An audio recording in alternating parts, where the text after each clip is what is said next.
Forget everything you think you know about ancient warfare.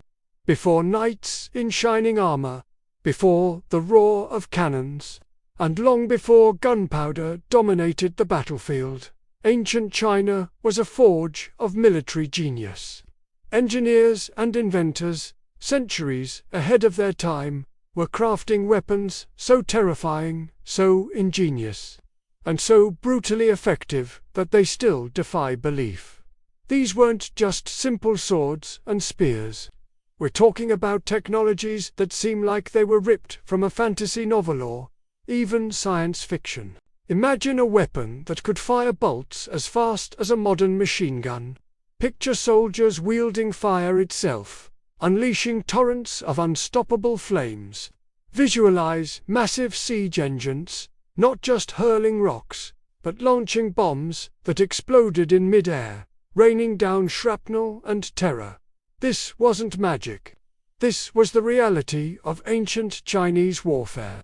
A world of forgotten inventions and military secrets that gave dynasties the power to conquer empires. Today, we're uncovering the deadliest, strangest, and most unbelievable war machines of ancient China. We'll explore the forgotten geniuses who designed them and ask the question, were these merely tools of war, or something far more advanced than we can possibly imagine? Let's start with one of the most fearsome innovations, the repeating crossbow, or the Zhuge, often named after the legendary strategist Zhuge Liang. While most crossbows of the era required a slow and clumsy reloading process, the repeating crossbow was a game-changer. It featured a gravity-fed magazine on top that held multiple bolts. By working a single lever back and forth, a soldier could cock the string, drop a new bolt into place, and fire in a rapid, continuous sequence. An experienced archer could unleash 10 bolts in just 15 seconds. Now, individually, these bolts weren't as powerful as those from a larger siege crossbow. They couldn't punch through heavy armor, but that wasn't the point. The psychological impact of a relentless storm of arrows was devastating. Imagine a volley of hundreds, even thousands, of bolts raining down on you without pause. It was the ancient equivalent of suppressive fire. It broke enemy formations, sowed chaos, and created openings for heavily armored troops to advance. The repeating crossbow was a masterpiece of mechanical engineering, a weapon designed for shock and awe, proving that in ancient warfare, the rate of fire could be just as important as stopping power. It was a terrifying glimpse into the future of automated weaponry. But the Chinese didn't just master projectiles. They mastered fire. And I'm not talking about simple fire arrows. I'm talking about the ancestor of the modern flamethrower. They called it fierce fire oil, or Mengqiu. This was a terrifying concoction. A closely guarded state secret, likely based on distilled petroleum or naphtha.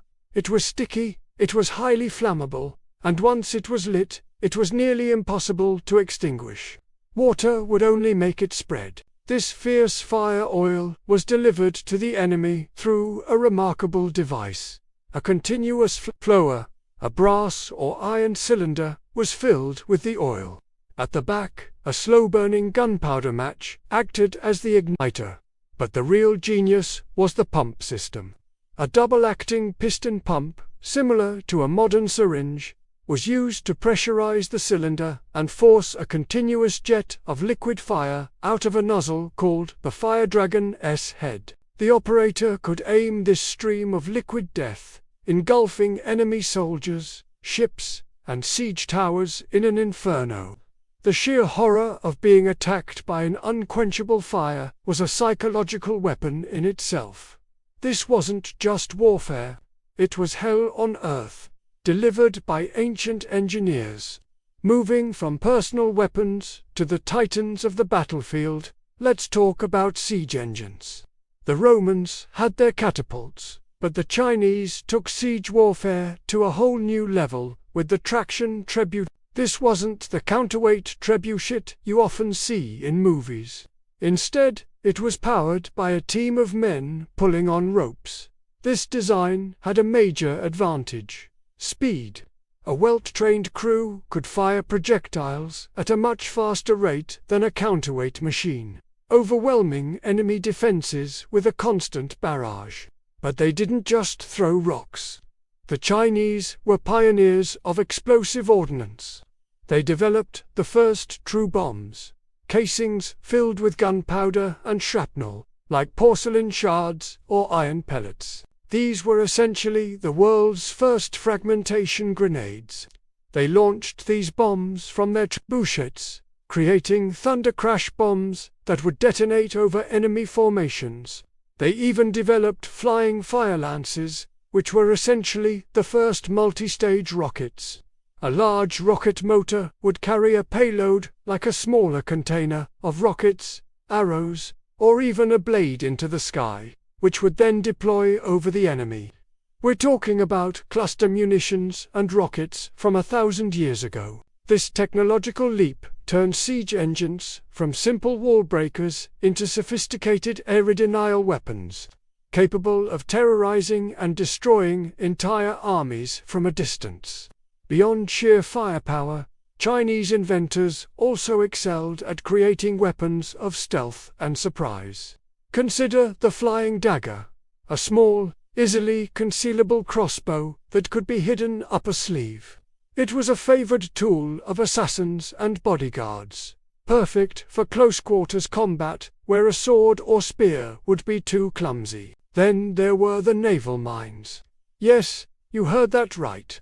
As early as the 14th century, texts describe naval mines used to defend the Yangtze River. These were sealed, waterproofed containers filled with gunpowder, kept afloat just below the surface by an ox bladder.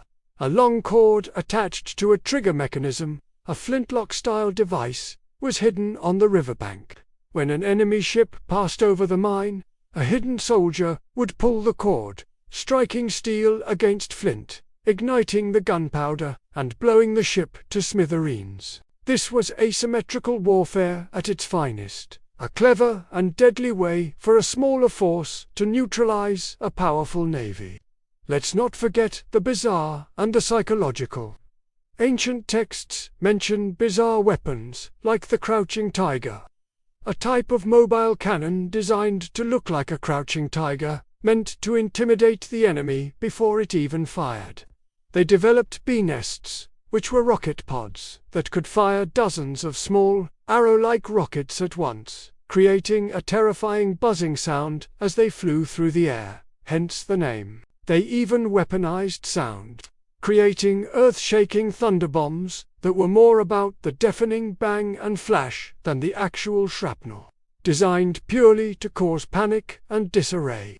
These inventions show a deep understanding of psychological warfare. The goal wasn't just to defeat the enemy's body, but to break their spirit first. So what does all this tell us? It reveals a civilization that was not just powerful, but relentlessly innovative. The engineers of ancient China were not just craftsmen. They were scientists, chemists, and mechanical geniuses who were pushing the boundaries of what was thought possible. The repeating crossbow, the flamethrower, the explosive bombs, the rockets, the naval mines, these weren't just weapons. They were complex systems that required a deep understanding of mechanics, chemistry, and aerodynamics. Many of these technologies were so advanced that they were lost to time, only to be independently reinvented in the West centuries later. It makes you wonder what other secrets are still buried in ancient texts and forgotten battlefields. Were these the peak of their technology, or are there even more advanced concepts we haven't discovered yet? The terrifying weapons of ancient China are a powerful reminder that history is full of mysteries and that our ancestors were far more sophisticated than we often give them credit for. The line between history and legend is sometimes thinner than we think. Thanks so much for watching. If you're fascinated by the hidden technologies of the ancient world, Make sure to like this video and subscribe to our channel for more deep dives into historical mysteries. Let us know in the comments which of these ancient weapons you found the most terrifying. We'll see you in the next one.